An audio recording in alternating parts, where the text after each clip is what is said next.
that they would be able to sneak in, have the element of surprise, and catch the Germans completely off guard. Well, as I told you, the radar picked them up almost immediately when they crossed the Greek coast. They were put on a minor alert, and then as soon as those planes are flying through Bulgaria, they knew that Ploeste was going to be the target, and they put all of those defenses on high alert. All of those 20 millimeter gun emplacements, all the 88 millimeter gun emplacements, and a lot of odds and end gun emplacements, 105s, 125s. They were all pointed to the southwest as those planes were coming in.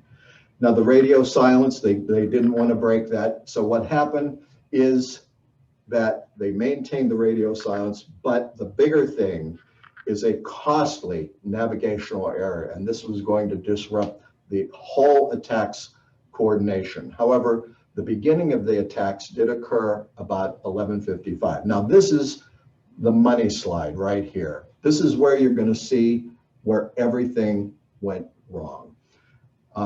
Compton's group, the 376, this is their approach route, as you can see from the left. They took a wrong turn at Targo Vista. Now, why did this happen? Well, all of those practice missions, they were led to believe that there was a rail line, of course, that there was going to be a rail line all the way to their first IP at Floreste. Now, what happened is that Compton and Ent, they saw another rail line and mistakenly took that. And suddenly, as you can see, they're flying to the southeast and their flight path is taking them towards Bucharest. They did not realize their mistake until they saw the actual church spires of Bucharest. And then as you see at the bottom right-hand side of the slide, they made this incredible, big turn and then went all the way back up to Ploeste in the north and completed their bomb run. And of course, the other groups, they didn't fall for that. They saw the actual rail group and they came and got to their IP correctly and then went down to attack the Ploeste refineries. What else was waiting for our guys there? Well, it wasn't all the bad Bulgarian fighters that you saw. In fact, a lot of the training missions, they were told that the Romanians were actually going to be no threat at all, and there might be a few Germans there. How many times have we heard that before, underestimating the enemy, and then they come in for a cruel surprise? And one of those were German-piloted Me-109Gs. Now, this was probably one of the most advanced fighters at the time, but the Romanians were also flying this. But again, don't short sell the Romanians. They had been flying against the Soviets since June of 1941. The Romanians, for a long time, they were a very reliable ally. They were hard fighters. The Hungarians, they were hard fighters. The Bulgarians, not so much. But they were going to put up a very, very strong aerial defense of Ploeste. So what happens? They're making their bomb runs finally, and they start taking casualties. The casualties were going to be heavy. Flying at low level like that, and as I indicated, all those guns were laid and sighted before the planes actually got over the area. They lost 11 B-24s over that area alone, over the refineries. Now, the B-24 I told you about, the Sandman, what happened to the Sandman is that he came in low, and again, there's this entire cordon of balloons going all the way around these refineries, going so low and so fast. He came up on one of these balloons, clipped one of the cables, and bent his propeller. And then he's got flak damage as well. But actually, the Sandman was able to come in, do his run, controlling that airplane. Nobody knows how, because it was shuddering and jarring so violently. But he actually was able to pull up and around behind the leader of the mission, Compton, his plane, Hail Columbia, and the Sandman was actually able to make it back. He followed back around and out over the ocean, and they landed in Cyprus because that was one of the places they were designated to land if they couldn't make it back to Libya. Well, what else is at Ploeste? Okay, the German Me-110, a very, very effective fighter, a fighter bomber, and more as a night fighter as the war went on. They were at Ploeste as well. And let's not forget the Romanians. This is an aircraft, the IAR-80. It was an excellent, excellent airplane in the beginning of the war. It had some rather formidable armament. It flew missions directly over Ploeste and accounted for several of the B-24s. Here's what it looked like. And what happened is, you remember, I told you the two groups got separated by about 20 minutes to 30 minutes. And that first group went in, they unloaded their bombs. Now let's talk about the kind of bombs that they were using, okay? A lot of the planes, they were carrying 1,000-pound bombs, 500-pound bombs, and a lot of the planes had boxes of what were called British incendiary bombs. Now, a lot of the bombs had the delayed fuses. That first wave went in there. They dropped their bombs. Some of the bombs were fused for 5 minutes, 10 minutes. Some were fused for 30 minutes, and this was designed to delay or hinder the firefighting operations. But what also happened is that first group dropping their bombs dropped these, and then just as the second group is going over, these bombs are going off. And this also accounted for several casualties in the B-24s. Here's one more kind of idealistic Romanian painting of the action. As you can see, a B-24 going over. And as I talked about, the Romanians actually were pretty formidable adversaries, and they flew against the Soviets. Now, this is the slide that appeared in the beginning. And it's a bit of a misnomer, a misrepresentation, because if you look at the nose art, it's Wongo Wongo. Now, what happened to Wongo Wongo? Wongo Wongo never made it to Ploeste. In fact, it crashed in the sea almost at the start of the mission. But what happened is a lot of the pilot accounts, a lot of the gunner accounts, crew accounts, they could actually see the men that were manning the anti-aircraft guns on the ground, and they were firing directly at them. Now, what a lot of the B-24s were equipped with, again, before they went on the mission, a lot of them had enhanced armament right in the front. So as well as 1 or 2 50 caliber machine guns, they might have up to 4 50 caliber machine guns. Now, the mission is almost completed. The whole mission, even with the group that was behind, the whole mission occurred between 11:55 in the morning to 12:25 in the afternoon, roughly a half an hour. Now, they're all coming back the best way they can, and in going back in the return mission, the Bulgarians did intercept them, and they were able to damage a couple of the B-24s. As I said, the Avia had a very, very slight, very small caliber guns on their ships, so they really, really weren't up to the task. But here is probably the most famous shot of all of World War II. How many times have you all seen this picture in books? This is actually a picture of the Sandman. The Sandman actually, as I said, made it back. Now, I showed you a picture of the brewery wagon in the beginning. Their fate was not as lucky. They took heavy flak damage over Ploeste, but they were able to complete their mission. They've got a smoking engine. There's parts of the plane that are on fire. They're starting to go back, but then as they're leaving, they were jumped by an Me-109G, that fast German fighter that I told you about. The fighter flies in, it's got 20-millimeter cannons, and it just rakes this plane until there's almost nothing left of it. The brewery wagon crashes, and crashes nose into the ground. So the bombardier and the front gunner are killed instantly.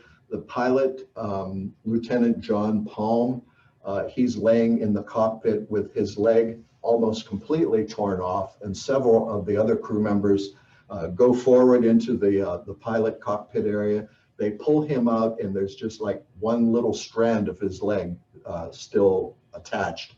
They pull them out. Of course, the Germans and the Romanian soldiers are on them almost immediately, and they are then taken prisoner. But Palm and the other 7 crew members, they do survive. Now, after the raid, as I said, everybody's scrambling to get back, and 88 of the planes made it back to Libya, and others landed in Turkey. Compton landed in Cyprus or Iran. Now you look at that number, 88, you remember what we started off with. We started off with 178.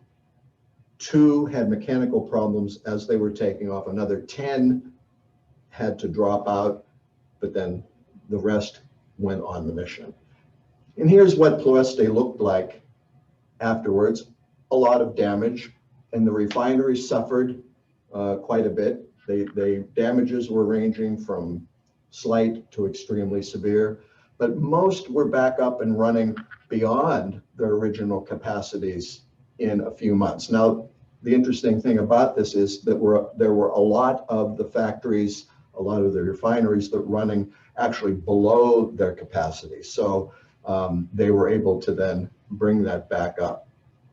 Now, before that, Germany's supplies, of course, they were trying to make synthetic oil, which is an extremely difficult process for very little yield. That's why they put so much importance on this target. Well, after the mission was over, guess who gets to chime in on the results? Yes, there's our friend Axis Sally, and she goes on Radio Berlin and she says, "Good show, Berton, but you lost too many." Well, actually, that was very true. They lost 53 aircraft destroyed in this mission. Another 55 were heavily damaged but made it back. But here's the thing, we were not able to go back immediately. Had we been able to do that, just like with the Dam Busters raid, had there been conventional bombing raids after that, immediately the damage could probably have been more severe at Ploeste. As it was, we were not able to go back until 1944, but when we did, that was when Ploeste was almost completely wiped out. And that's when Romania decided, hey, we're going to switch sides. That's it. That's it. We're all done with the Germans. So that's it. So wrapping things up, let's look. And this shows you how even today, we continue to try to recover our MIAs. This is Lieutenant William Harth, who was a casualty at Ploeste.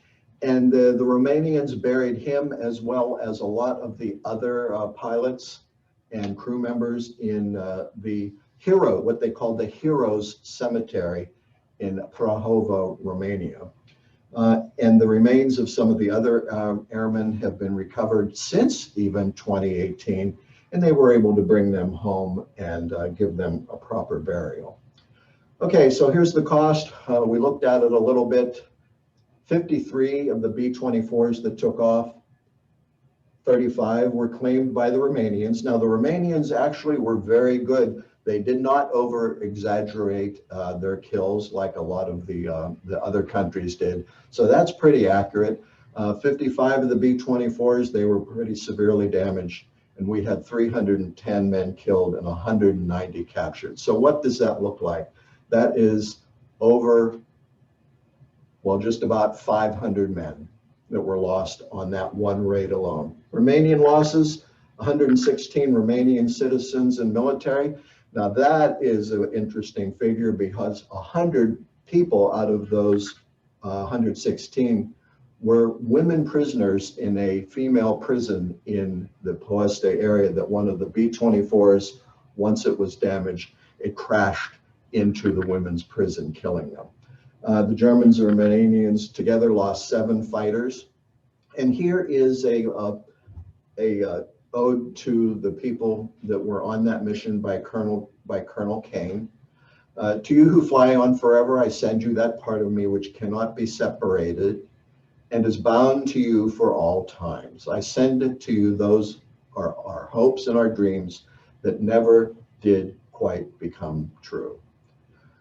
Okay, that is the end of our mission for today, but I do have a recommended reading list, and that is Ploesti, 1943 by Stephen Zalaga, Fortress Ploesti by J.A. Stout, Into the Fire by Duane P. Schultz, no relation to me. You can go and then check out our other fine World War II books at 940.54 in the library. And don't forget, if you go onto our website, you can also use our Fold 3 program.